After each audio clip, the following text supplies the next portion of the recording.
Could someone like you be stopped? Could you be helped? No, I was dead set on going with this compulsion. It was the only thing that gave me any satisfaction. If you were out on the street now, would you still be committing the crimes?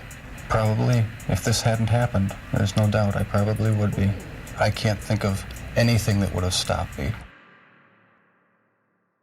Hello guys, my name is Sarpe and welcome back to another case study with me. I know I gave a warning in the beginning of this video, पर house fights and बाकी topic का भी discussion है इस video में, which can be triggering to some people. I know that thing. बहुत सारे घरों में पेरेंट्स आपस में लड़ाई करते हैं, बहुत सारे लोग इन चीजों से गुजरते हैं. So it's completely fine अगर तुम्हें किसी और की घर की लड़ाई के बारे में नहीं सुनना है तो. So go watch something light, but hopefully I will catch you in the next one. But before starting this video, I just want to thank everyone जिन्होंने मुझे last week में UPI पे donate करा था. Again, it's not necessary, but इस channel से आया हुआ सारा पैसा मेरा बस gear पे जाता है, and it will help me make my videos better. So if you can donate, there's a link in the description. I'm sure कि तुम्हें पता होगा कि मैं किसकी बात कर रहा हूँ आज. So let's learn a little more about today's case revolving around Jeffrey Dahmer.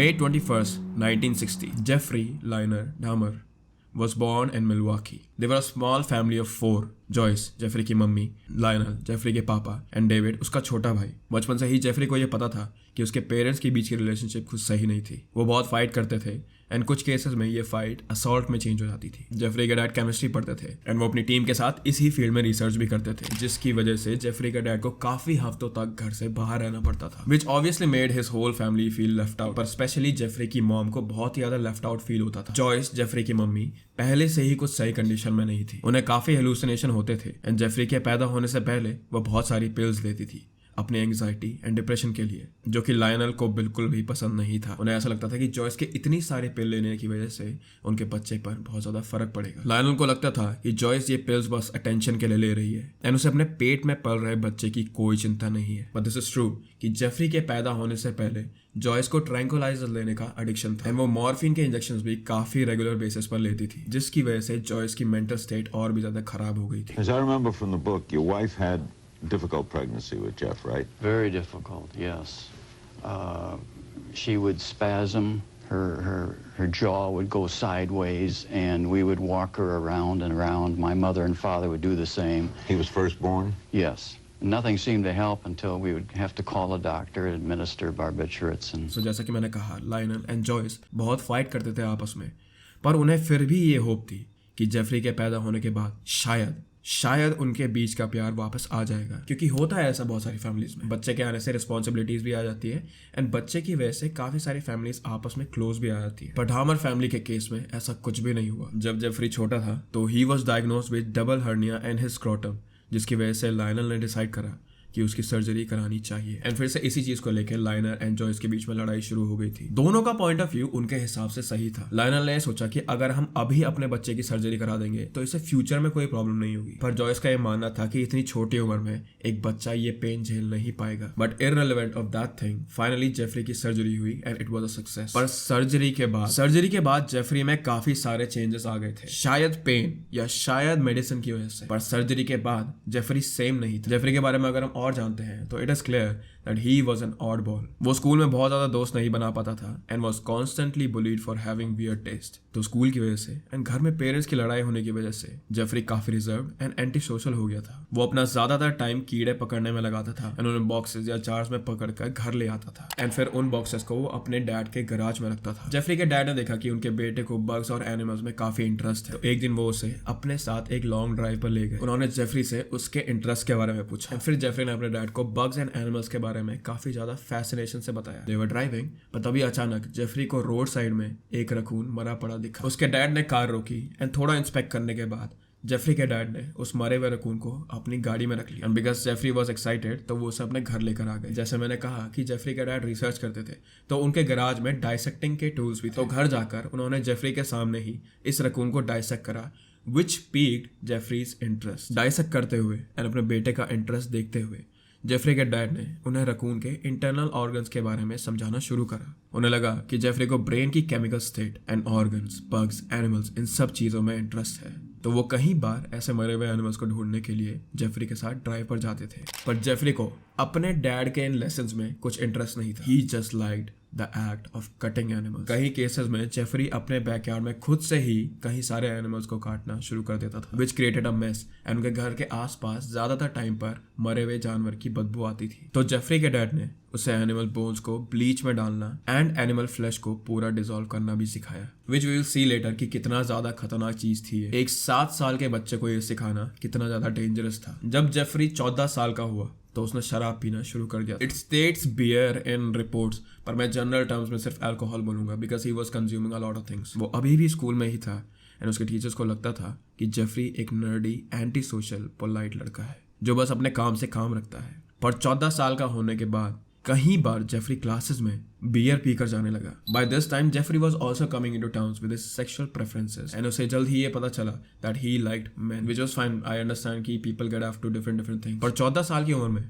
Jeffrey को ये रियलाइज हुआ कि उसे नॉर्मल सेक्स बिल्कुल भी पसंद नहीं है। जब भी जेफरी मैस्टरबेट करता था तो वो हमेशा एनिमल्स को कट करने एंड उनके इंटरनल ऑर्गन्स के शाइन के बारे में सोचता था। धीरे धीरे उसकी ये फीलिंग्स डेवलप हुई टू द पॉइंट कि अब वो एनिमल्स की जगह वो सेम चीज लड़कों के बारे में सोचने लगा। उसकी अर्ज इतनी ज्यादा बढ़ गई थी कि एक बार बेसबॉल बैट से उसने एक जॉगर को अटैक करने की सोची एंड ये जॉगर उसके घर के सामने से रोज जाता था। Jeffrey thought that he was handsome and उसे मारने के बाद वो अपनी सारी फैंटेसीज पूरी कर सकता है। पर बैट देखते ही वो जॉगर डर गया एंड वो वहां से भाग गया। Back at Hamer's house Joyce and Lionel की फाइट्स अब बहुत ज्यादा बढ़ चुकी थी एंड कहीं मैरिज काउंसलिंग के बाद भी ये कुछ फिक्स नहीं हो रहा था। तो both of them they decided to get a divorce, जो कि जेफरी पर काफी हार्श था। डिवोर्स होने पर जॉयस को डेविड एंड जेफरी की कस्टडी मिल गई थी, but she only took David with her and Joyce ने अपने रिलेटिव्स के घर में मूव इन कर लिया। जिस दिन जॉयस डेविड को लेकर गई उसी दिन सब चीजों से तंग आकर लायनल ने भी एक मोटेल बुक कर लिया, which left Jeffrey alone at home at 14। Parents का डिवोर्स, अजीब से म्यूटिलेटिंग थॉट्स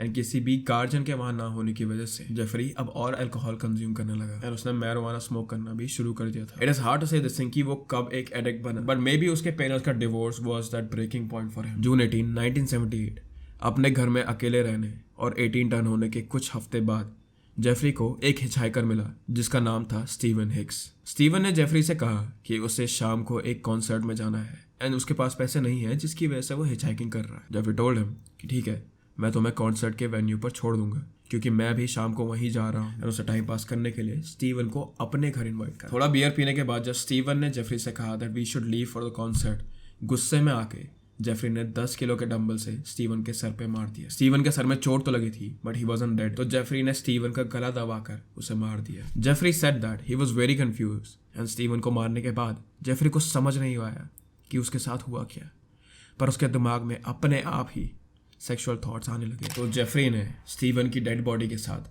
सेक्स करा and when he was done with that उसने स्टीवन की बॉडी को काटना शुरू कर दिया था। स्टीवन की बॉडी को काटने के बाद उसने उसकी बोन्स को हथौड़े से तोड़ा। बोन्स की उसने ऐश बनाई एंड उन्हें उसने अपने बैकयार्ड और पास के जंगल में फेंक दिया था एंड स्टीवन का बचा हुआ फ्लैश उसने एसिड में डालकर अपने टॉयलेट में फ्लश कर दिया था। I always knew that it was wrong, but after the first killing was not planned. I was coming back from the shopping mall back in '78. I had fantasies about picking up a hitchhiker and taking him back to the house and having complete control and dominance. Stephen Hicks was Jeffrey Dahmer's first victim and he wasn't stopping there. While this was happening, Jeffrey के dad Lionel ने अपनी नई फियोंसे के साथ move in कर लिया था and उन्होंने जेफरी को फर्दर स्टडीज के लिए ओहायो स्टेट यूनिवर्सिटी भेजा। लायनल ये चाहते थे कि जेफरी अच्छी सी डिग्री लेकर अपनी लाइफ में सेटल हो जाए, but Jeffrey he was an addict. Jeffrey अपनी यूनिवर्सिटी में बस 6 महीने टिक पाया and he was kicked out क्योंकि वो बहुत अल्कोहल पीने लग गया था। वो अपने कमरे में बैठकर चिल्लाता था जिसकी वजह से बाकी स्टूडेंट्स को काफी परेशानी हो रही थी। तो जेफरी के डैड ने उसे यूनिवर्सिटी से निकालकर आर्मी में भेज दिया जहां Jeffrey train as a medical specialist and train होने के बाद बाकी सोल्जर्स के साथ जेफरी को जर्मनी भेज दिया गया। मेडिकल स्पेशलिस्ट की ट्रेनिंग लेते वक्त उसने ऑब्वियसली मेडिसिन के बारे में पढ़ा which also included drugs and sleeping pills and Germany में armed combat medical specialist post पर होने के बाद जेफरी ने ये पिल्स पहली बार अपने सोल्जर फ्रेंड्स पर ट्राई करी। He drugged and force himself on 2 of his friends and alcohol consumption की वजह से जेफरी को आर्मी से भी निकाल दिया गया। 24 मार्च 1981 जेफरी जर्मनी से वापस यूएसए आ गया था, पर उसे यह पता था कि अगर वो घर गया तो उसके डैड बहुत गुस्सा होंगे। तो जेफरी ने वापस यूएस आकर ये डिसाइड करा कि मैं यहाँ से भाग जाता हूँ। He was obviously running from his dad, पर वो अपनी रिस्पॉन्सिबिलिटीज से भी भाग रहा था। तो भागने के बाद ही मूव टू मायामी, जहाँ उसने बुचर शॉप में काम करा। मायामी में 6 महीने रहने और काम करने के बाद उसके अल्कोहल कंजम्पशन और बिहेवियर की वजह से उसे अपनी जॉब से भी निकाल दिया गया। एंड फाइनली सितंबर में जेफरी अपने घर वापस अपने डैड एंड स्टेप मॉम के साथ आ गए। Lionel was fed up with Jeffrey. वो जेफरी को बिल्कुल भी देखना नहीं चाहते थे, तो उन्होंने जेफरी को उसकी दादी के घर भेज दिया, जहां वो पहले अकेले रहती थी। जेफरी अपनी दादी के घर में भी दारू पी रहा था, but not all was bad. उसे एक जॉब मिल गई थी, वो अपनी दादी को कंपनी दे रहा था एंड वो कई बार घर का सामान राशन लाने में भी मदद कर देता था। और ये सब कुछ ज्यादा टाइम तक टिकने नहीं वाला था। जेफरी को मायामी पुलिस ने अरेस्ट कर लिया था क्योंकि वो पार्क में अपने आप को एक्सपोज कर रहा था लड़कियों और बच्चों के सामने। जब जेफरी ने अपने डैड को इस बारे में बताया तो he said that I was just being there and ये लड़की एंड ये बच्चा खुद मेरे सामने आ गए। 1984 टू 1985 जेफरी काफी लोनली फील कर रहा था। He was out of job and उसके पास कोई पार्टनर भी नहीं था। तो वो रैंडम स्ट्रेंजर्स से दारू पीने के बाद बातें करने लगा, which obviously people did not like. तो कंपनी लेने के लिए जेफरी अब मिल्वॉकी के गे बार्स में जाने लगा, जहाँ लोगों के साथ ड्रिंक्स पीकर वो उन्हें पास के बाथ हाउस में लेकर जाता था and they used to have sex there. There was nothing wrong with hookups और एनीथिंग, पर इन सारी चीज़ों से जेफरी को सेटिस्फैक्शन नहीं मिल रहा था एंड उसकी जो पुरानी डार्क फैंटेसीज थी वो अब सेक्सुअली एक्टिव होने के बाद वापस आ गई थी। जेफरी को कोल्ड बॉडीज पसंद थी, तो इंस्टिंक्टिवली वो गे बार जाता एंड वहाँ किसी से मिलता, उनके साथ ड्रिंक्स पीता, उन्हें बाथ हाउस लेकर जाता एंड बाथ हाउस में वो उनकी ड्रिंक्स में स्लीपिंग पिल्स और ड्रग्स मिला देता था। एंड जब उसका पार्टनर अनकॉन्शियस हो जाता था तो वो उनकी बॉडी के साथ सेक्स करता और अपने आप को बिना उनकी कंसेंट के प्लेजर दिलाता था। He used to do this thing with every single guy, but again Jeffrey को कोल्ड बॉडीज पसंद थी। बारिश शुरू हो गया बाहर पे, so I'm sorry if you can hear that thing. Dude, how fitting though, है ना? It's so gloomy now. Anyways, carrying on with this case. एक बार जेफरी के दादी के घर के पास किसी लड़के की डेथ हुई थी। Jeffrey went to his funeral and जहाँ उसकी बॉडी दफनाई गई थी वो वहाँ सबके जाने के बाद भी रुका रहा, और रात में जब कोई नहीं था तो उसने इस लड़के की बॉडी को निकालने की कोशिश करी so that he could keep his body in his room. पर उस ग्रेवयार्ड का जो वॉचमैन था उसने जेफरी को देख लिया था एंड वो वहाँ से भाग गया। बाथ हाउसेस को जेफरी के ड्रगिंग एंड बॉडी डिगिंग इंसिडेंट के बारे में पता चल गया था, तो उन्होंने उसकी मेंबरशिप कैंसिल कर दी और उसे वहां आने से मना कर दिया। But this could not stop Jeffrey and वो अब महंगे प्राइवेट होटल्स में जाने लगा। सो ऑन 15 सितंबर 1987 जेफरी स्टीवन टोमॉय से मिला, जो कि 26 साल का था। वो उसे एक गे बार में मिला। उसने स्टीवन को अपने साथ होटल आने के लिए कहा and he drug Steven in hotel, जिसके बाद उसने दोबारा से स्टीवन को असॉल्ट करा। अगली सुबह जब जेफरी उठा तो उसने देखा कि स्टीवन उसके बगल में ही मरा पड़ा है। उसके सर में काफी बड़ी चोट थी और उसके हाथ पैर पर चोट के निशान भी थे। जेफरी ये चीज देखकर डर तो गया था, पर वो स्टीवन की बॉडी को वहां होटल में नहीं छोड़ सकता था एंड ऑब्वियसली बिकॉज ये डेड बॉडी है तो वो होटल के रूम से सीधा बॉडी ले जा भी नहीं सकता था। तो जेफरी ने होटल के पास की दुकान से एक सूटकेस खरीदा। उसने स्टीवन की बॉडी को सूटकेस में डाला, उसे होटल से बाहर निकाला और वो उस बॉडी को अपनी दादी के घर ले गया। दादी के घर जाने के बाद उसने बेसमेंट में एक छोटी सी वर्कशॉप बना, जिसके लिए जेफरी ने अपनी दादी को कहा कि मैं टैक्सीडर्मी कर रहा हूँ, बट एक्चुअली वो उनके बेसमेंट में बॉडीज काट रहा था। उसने स्टीवन की बॉडी को काट कर ठीक वैसे ही डिस्पोज करा था जैसे कि उसने पहले स्टीवन के साथ अपने घर में करा था, पर इस बार उसने स्टीवन टोमॉय का सर अलग से एक ब्लीच डिटर्जेंट सॉल्यूशन में डालकर रखा। He kept it in a plastic bag in a box, क्योंकि उसे स्टीवन बहुत हैंडसम लगता था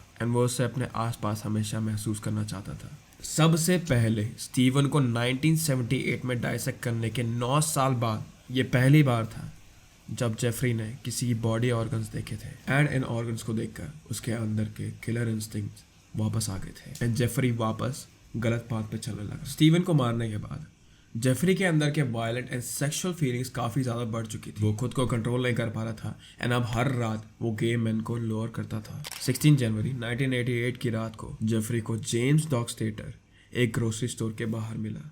जेफरी ने जेम्स को $50 ऑफर करे एंड कहा कि मैं तुम्हारी न्यूड फोटोज लेना चाहता हूँ, जिसमें बस 10-15 मिनट लगे। पर जेफरी ने जेम्स को अपनी दादी के घर ले जाने के बाद गला दबाकर मार दिया एंड आफ्टर प्लेजरिंग हिमसेल्फ उसने जेम्स की बॉडी भी सेम तरीके से डिस्पोज कर दी थी। जेफरी डामर का एक पैटर्न था एंड इस पैटर्न को फॉलो करते हुए उसने कहीं जाने ली, जैसे कि रिचर्ड गुएरेरो, जिससे वो मार्च 24, 1988 में मिला था। जेफरी काफी सारे लड़कों को अपनी दादी के घर लेकर आता था, तो अब उसकी दादी को भी ये शक होने लगा था that Jeffrey might be gay. वो ओल्डर जनरेशन की थी and she did not want to accept this thing. पर इससे भी ज्यादा जेफरी की दादी को ये डर था कि कहीं वो इन लड़कों के साथ कुछ कर तो नहीं रहा है। सी आफ्टर स्टीवन, जेफरी सारे लड़कों को अपनी दादी के बेसमेंट में ही डाइसेक्ट करता था, जिसकी वजह से फ्लैश की बदबू पूरे घर में रहती थी। जेफरी की दादी ने उससे पूछा भी ये क्या स्मेल है, पर वो हमेशा कुछ ना कुछ एक्सक्यूज बना देता था और हमेशा बात को टाल देता था। पर एक आदमी जेफरी के चुंगल से भाग निकला। दूसरे दिनों की तरह एक और दिन जेफरी गे बार में किसी लड़के को लोर करने गया, जहां वो रोनाल्ड फ्लावर्स से मिला। वो उसे अपने दादी के घर ले आया एंड उसने रोनाल्ड्स की कॉफी में स्लीपिंग पिल्स मिला दी थी। जब जेफरी ने रोनाल्ड्स को कॉफी दी तो उनके बीच आर्ग्यूमेंट हो गई, जिसे सुनकर जेफरी की दादी बेडरूम से नीचे लिविंग रूम में आ गई। Jeffrey drug Ronald and Ronald को बेहोशी के हालत में देखकर जेफरी की दादी उसके साथ ही पूरी रात बैठी रही। रोनाल्ड जब नेक्स्ट डे उठा तो उसने अपने आप को एक स्ट्रेंज बस स्टॉप पर पाया। दिस इज अनक्लियर कि रोनाल्ड वहां कैसे पहुंचा, but after waking up he immediately went to police. पर मिलवाकी की पुलिस ने रोनाल्ड की स्टेटमेंट को अनसुना कर दिया because of his colour. Even though Ronald ने उन्हें कहा कि जेफरी उसे मारने की कोशिश कर रहा था, पर फिर भी पुलिस ने कोई एक्शन नहीं लिया because Jeffrey was a white man. This man came up to me. He said, "Are you having trouble?" So I explained to him I had some trouble with my car. He said, "But I live close by. If you want, we can just go to my house, pick up my car and come back and then we'll get you going." He introduced himself as Jeff. The first thing he did when we went in there is he took out a bottle of alcohol and he said, "Do you want a drink?" I got a little upset and I said, I already told you I'm here to get my car and that's it. So he said, "Okay, I understand, but I'm gonna make myself a cup of coffee." So I said, "Okay." I was drinking the coffee kind of quickly and I finished it. I said, "Okay, let's go." And he said, "Well, just a minute." He was staring at me in a way that was scary. It was almost like he was waiting for something to happen. And I got really dizzy and I just went forward. And the last thing I saw was the floor and his shoes. इस पूरे trial के बारे में पढ़ने के बाद ये चीज क्लियर है कि जेफरी बहुत जल्दी पकड़ा जा सकता था अगर जेफरी के एरिया की पुलिस स्ट्रिक्ट होती तो। वो उसे कभी भी कन्फ्रंट नहीं करते थे and most of Jeffrey's victims were black and Jeffrey homosexual भी था। Police they don't want to offend a white gay man, जिसकी वजह से इतने लोगों की लाइफ खतरे में थी। रोनाल्ड का केस होने के बाद जेफरी की दादी अब उसे और ज्यादा झेल नहीं पा रही थी। वो हर रात को एक अलग लड़के को अपनी दादी के घर लेकर आता था, अपनी दादी से बहुत ही बुरा बिहेव करता था and then there was a smell from basement. तो जेफरी की दादी ने उसे अपने घर से बाहर निकाल दिया एंड बहुत जल्द जेफरी को एक अपार्टमेंट भी मिल गया था ऑन नॉर्थ वेस्ट स्ट्रीट, जो कि चीप था। पर इस अपार्टमेंट में रहने के बस 2 हफ्ते बाद इन 1989 जेफरी कीशन से मिला, जो कि बस 13 साल का था। उसने कीशन को भी सेम तरीके से ड्रग करा, मोलेस्ट करा। कीशन जेफरी के घर से भाग गया था and Jeffrey was finally arrested. Sentencing पूरा होने के बीच में कुछ दिन थे एंड जेफरी इस टाइम पे फ्री था एंड इसी बीच जेफरी एंथनी सीयर्स से मिला ऑन 25 मार्च 1989। जेफरी ने एंथनी को अप्रोच करा क्योंकि वो उसे बहुत ज्यादा हैंडसम लगा and after having sex Jeffrey ने एंथनी को मार दिया था एंड उसकी बॉडी को डिस्पोज कर दिया। But exactly same like Steven, उसने एंथनी का सर भी प्रिजर्व करा। There was a pattern in Jeffrey का बाद में जो ट्रायल आया था वो सुनने के बाद ये चीज क्लियर है that he had abandonment issues and शायद इसीलिए उसने स्टीवन एंड एंथनी के फेस प्रिजर्व करके अपने पास रखे थे, क्योंकि उसे अकेला महसूस नहीं करना था। This does not excuse his acts, मैं बिल्कुल भी ये चीज नहीं कह रहा हूँ, पर जेफरी ने यही सेम चीज कही थी कोर्ट में, so I am just relaying over here. उसी साल 1989 में जेफरी को 1 साल की कैद और 5 साल के प्रोबेशन की सजा सुनाई गई थी, पर जेफरी को उसकी पुरानी चॉकलेट फैक्ट्री की जॉब रखने की इजाजत मिल गई थी। 1990 में अपनी जेल टाइम से रिलीज होने के बाद जेफरी ने अपना आखिरी घर लिया जिसका नंबर था 213 एंड इसी अपार्टमेंट में जेफरी अपने ज्यादातर क्राइम करने वाला था एंड इस ही अपार्टमेंट की वजह से जेफरी को बहुत जल्द पुलिस पकड़ने वाली थी। He just did not know that thing yet.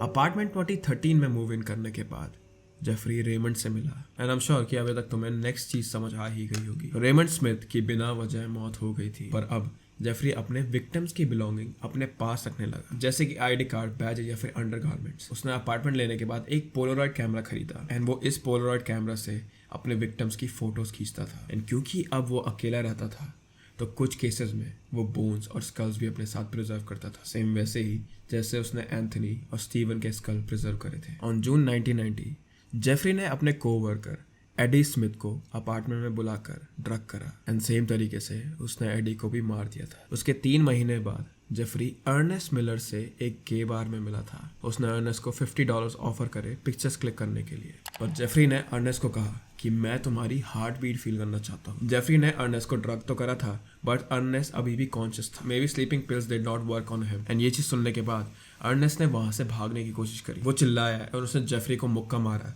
जिसकी आवाज जेफरी के नेबर को आ गई थी। पर एंड में जेफरी ने एक बुचर नाइफ लेकर अर्नेस्ट का गला काट दिया। इसके बाद एडी स्मिथ की तरह उसने अर्नेस्ट की भी पोलरॉइड से पिक्चर्स खींची, उसका आईडी बैच अपने पास रखा और उसकी बॉडी को डिस्पोज करा। पर अर्नेस्ट फिजिकली काफी मस्कुलर था, तो जेफरी ने उसका दिल और थाई का एक छोटा सा पार्ट अपने पास फ्रिज में रख दिया था एंड बॉडी को गार्बेज में फेंकने के बाद उसने इन दोनों पार्ट्स को खाया। इन इस ट्रायल जेफरी ने एडमिट करा था कि पहली बार आदमी को खाने से उसे कुछ ज्यादा फर्क महसूस नहीं हुआ, पर जैसे ही उसने दिल को खाया, he was hooked. In his own words, he said, "It is something that you can never experience or want to live without again." I was branching out. That's when the cannibalism started, eating of the heart and the arm muscle.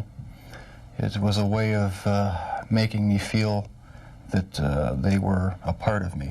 After Miller Jeffrey रुका नहीं and वो 22 साल के David Thomas से सितंबर 1990 में मिला। David पहला एक ऐसा आदमी था जिसका एक बच्चा था। नॉर्मली जेफरी सिंगर और लोनली लड़कों को टारगेट करता था, पर डेविड को भी उसने सेम चीज से अप्रोच करा कि मैं तुम्हें $50 दूंगा एंड तुम मुझे अपनी फोटोज क्लिक करने दो। But soon Jeffrey found out. David से बात करते हुए जेफरी को यह पता चला कि उसका एक छोटा बच्चा है एंड इसी के लिए डेविड ने जेफरी को फोटो शूट के लिए हाँ बोला था, क्योंकि अगेन जेफरी उसे $50 दे रहा था। जेफरी ने डेविड को सीधा सीधा कहा कि मुझे तुम फिजिकली इतने ज्यादा अट्रैक्टिव नहीं लगते हो, but I still want to take your photos. Now अभी तक हम सबको ये समझ आ गया है कि जेफरी का हर एक फोटोशूट, उसका हर एक फोटोशूट एक मर्डर में कन्वर्ट हो जाता था। But this was the first time जब जेफरी थोड़ा हिचकिचाया किसी आदमी को मारने में, पर फिर भी अपनी हैबिट की वजह से उसने डेविड की ड्रिंक्स में स्लीपिंग पिल्स मिला दी और जैसे ही डेविड बेहोश हुआ उसने डेविड को मार दिया। ये वीडियो काफी लंबी है एंड इतने सारे नाम सुनने के बाद तुम भी कहीं ना कहीं ट्यून आउट हो गए होंगे, but I just want to remind you guys that these all were real life, जिंदा जान जिनकी नॉर्मल लाइफ थी, जिनके नॉर्मल ड्रीम्स थे। इन ड्रीम्स, इन एस्पिरेशन, इन रिलेटिव्स के साथ जुड़े हुए थे। तो डेविड को मारने के बाद जेफरी को काफी एंग्शियस फील होने लगा। शायद उसके अंदर ये एक गिल्ट थी कि एक छोटे बच्चे से उसने उसका बाप छीन दिया, या शायद उसके अंदर एक डर था कहीं लोकल गे बाहर से उसे अरेस्ट ना कर दे। Whatever it was, इसके बाद 4-5 महीने के लिए जेफरी ने किसी भी आदमी को अप्रोच नहीं करा, ना उसने किसी आदमी से बात करी, ना उसने किसी को मारा। In fact, he tried to reconnect with his dad. According to his dad, he was being good, he was working, he was being fine. पर 5 महीने बीतने के बाद वो वापस अपनी हैबिट्स में आ गया। फरवरी 1991 में जेफरी कर्टिस से एक बस स्टॉप पर मिला। उसने अपने सेम पुराने तरीके से कर्टिस से कहा कि मैं तुम्हें पैसे दूंगा for some nudes. So Curtis को घर ले जाकर उसे ड्रग करने के बाद जेफरी ने कर्टिस को मार दिया, उसकी पूरी बॉडी काटी और उसके जेनिटल्स अपने पास रखे और बॉडी को वापस डिकम्पोज कर दिया। कर्टिस को मारने के बाद everything came back to Jeffrey and उसने उसकी बॉडी को एसिड में डालकर एक कंटेनर में अपने घर के अंदर ही रखा। कर्टिस को मारने के ठीक 1 महीने बाद जेफरी 19 साल के एरल से मिला एंड बहुत ही बेरहमी से उसने एरल के सर में एसिड डाला। एरल ये दर्द झेल नहीं पाया एंड पेन के शॉक की वजह से वो वहीं पे मर गया। जेफरी अब लिटरली एक जानवर जैसा हो गया था। पहले वो लोगों को 1-2 महीने के गैप में मारता था, but now he went on a rampage. 1991 को टोनी ह्यूगस जो कि 31 साल के थे, 27 में 1991 कॉनरैक जो कि 14 साल का था, और जेफरी ने कॉनरैक के बड़े भाई को 3 साल पहले अपने घर में ड्रग करा था। 30 जून 1991 मैट टर्नर, 5 जुलाई 1991 जेरेमाया, जिसके ऊपर जेरेमी ने ज़ॉम्बी एक्सपेरिमेंट करा। जेफरी ने जेरेमाया के मुंह और बॉडी के अंदर गर्म पानी डालकर ये देखना चाहा क्या वो सरवाइव कर सकता है। 12 जुलाई 1991 ओलिवर लेसी एंड देन 19 जुलाई 1991 को जेफरी ने जोसेफ बर्डहॉफ्ट को मारा। एज यू कैन सी कि ये सारे के सारे खून जेफरी ने नॉर्मल टाइम पीरियड से काफी तेज करे। कुछ मर्डर तो बस एक ही हफ्ते के अंदर होने लगे थे। एंड इस पॉइंट पर जेफरी अपने आप से और अपने मॉरल से भी काफी ज्यादा लड़ रहा था। जेफरी को ये पता था कि वो जो भी कर रहा है वो सब कुछ गलत है एंड इस चीज के लिए उसे सीधा मार दिया जाएगा। पर बहुत कोशिश करने के बाद भी उसके अंदर जो किलिंग के लिए भूख थी वो रुक नहीं रही थी। जितने नाम मैंने अभी एक साथ बोले उन सबको उसने मार दिया था, पर इन 6 में से बस एक ही आदमी उसके चंगुल से भाग पाया था। 14 साल का कॉनर एक्ट। जेफरी ने कॉनर एक्ट को अपने घर में ड्रग करके छोड़ दिया था और फिर वो वापस लिकर शॉप से अपने लिए दारू लेने गया था, जिसके बीच कॉनर एक्ट खड़ा होकर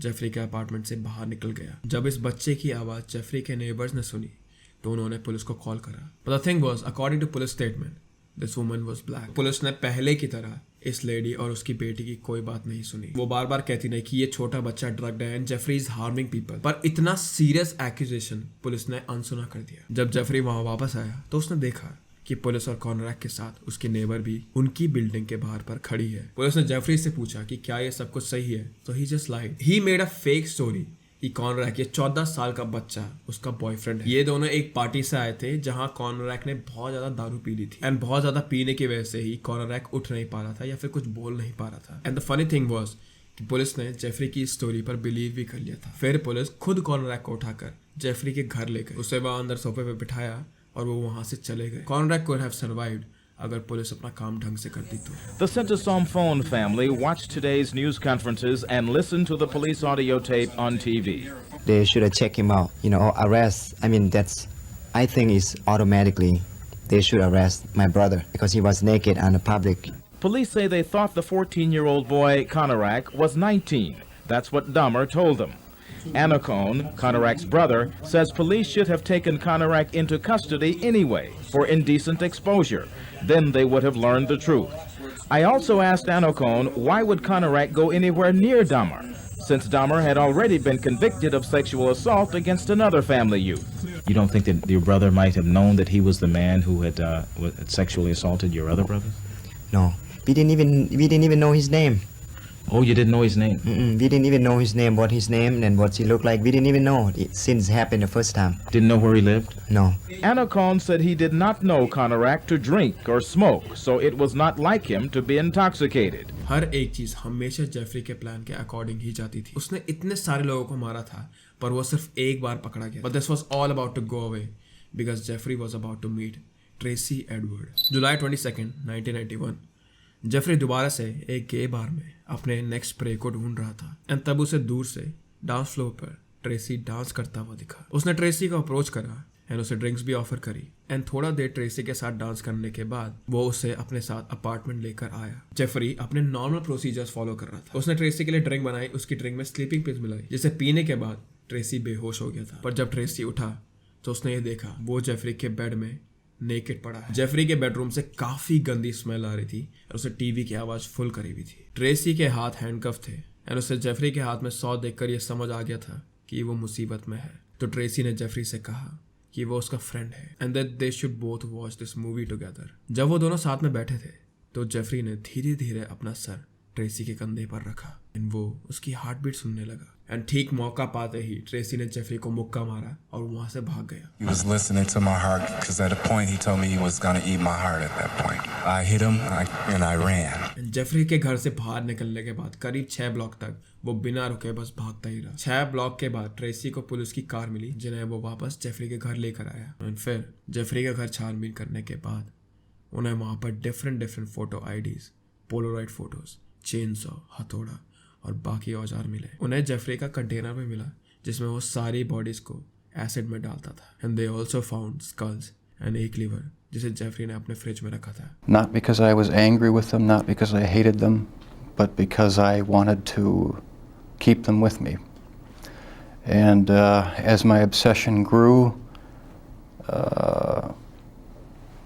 I was saving body parts such as skulls and skeletons, and eventually I did turn to cannibalism. ये देखते ही जेफरी ने एक पुलिसमैन को राइट साइड पर डंडे से मारा एंड वो वहां से भागने की कोशिश करा पर दूसरे पुलिसमैन ने जेफरी को पकड़कर जमीन पे गिरा दिया था, जिसके बाद जेफरी ने पुलिस को बस एक चीज बोली, for what I did I should be dead. 17 dead people over a decade long period. सभी को आंसर्स चाहिए थे एंड जेफरी ऑनेस्टली आंसर्स देने के लिए तैयार था। जेफरी के 60 घंटे के इंटरव्यू जिसमें उसने हर एक क्वेश्चन का आंसर दिया है, इन 60 घंटों की वजह से ही हमें इन डेथ की हर एक डिटेल्स के बारे में पता है। जेफरी ने किसी भी इंटरव्यूअर से कोई भी सच नहीं छुपाया और ना ही सच बताते हुए उसके फेस पर कोई रिग्रेट थी। जेफरी की फैमिली ने ट्राई करा उसे मेंटली अनस्टेबल कहकर बचाने के लिए, पर जेफरी ने कोर्ट में भी ये सब कुछ एक्सेप्ट कर लिया था that he really killed all of those main. This news was a huge deal which I am pretty sure you know, क्योंकि तुम लोगों ने इस वीडियो पे क्लिक करा है। He was a serial killer, वो भी 2-3 का नहीं, 17 लड़कों को, जिनमें से ज्यादातर अफ्रीकन अमेरिकन थे। And because of media Jeffrey was gaining popularity. पर इन सब न्यूज के बीच में, इन पॉपुलैरिटी के बीच में जितने भी विक्टिम्स थे उन सब की स्टोरीज कहीं बीच में खो गई थी। न्यूज में बड़ा चढ़ाकर जेफरी की बातें हो रही थी, उसे फैन लेटर्स मिल रहे थे, पर विक्टिम्स की फैमिली की प्लीड कोई भी नहीं सुन रहा था। My name is Rita Isbell and I'm the oldest sister of Errol Lindsay. Whatever your name is, Satan. I'm mad. This is how you act when you are out of control. I don't want to ever see my mother have to go through this again. Never, Jeffrey. Jeffrey, I hate you, mother. I hate you. This is out of control. Don't me, Jeffrey. I kill you. Look at me, mother. I can kill you. Punch him really fast. I can kill you. You don't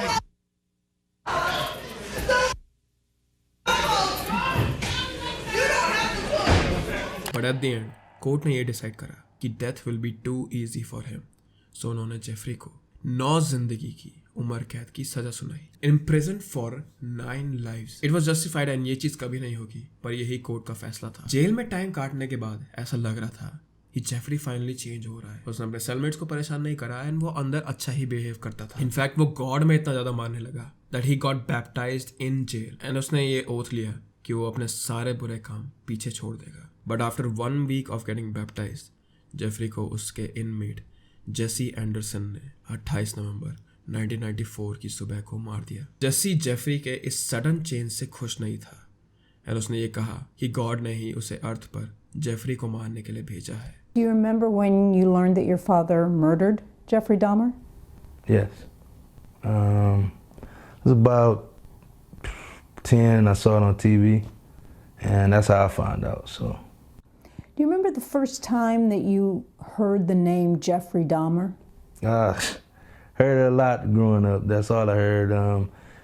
When I was young, I didn't know what it meant, obviously, but you know, that name, you know, it's been around me for my whole life. So. And with that, ये case यहीं पर समाप्त होता है। Before you go, I would like to request कि अगर आप मुझे सपोर्ट करना चाहते हैं then you can do that thing by donating to me through UPI। मैं ज़्यादातर केसेस UPI से ही लेता हूँ, so you can do that thing through there। अगर आपको मेरे केसेस ऑडियो फॉर्म में सुनने हैं then you can do that thing by searching my name on Spotify। मैं हर हफ्ते वहाँ केसेस अपलोड करता रहता हूँ, so yeah। And if you wanna follow me on socials then follow me on Instagram। And what a coincidence कि बारिश अभी रुकी। Is nature watching me? I don't know। Or is Jeffrey watching me too? Well anyways, I hope you learned something while spending your time here with me। And subscribe to me before I hit 1 million। Until then, please take care of yourself।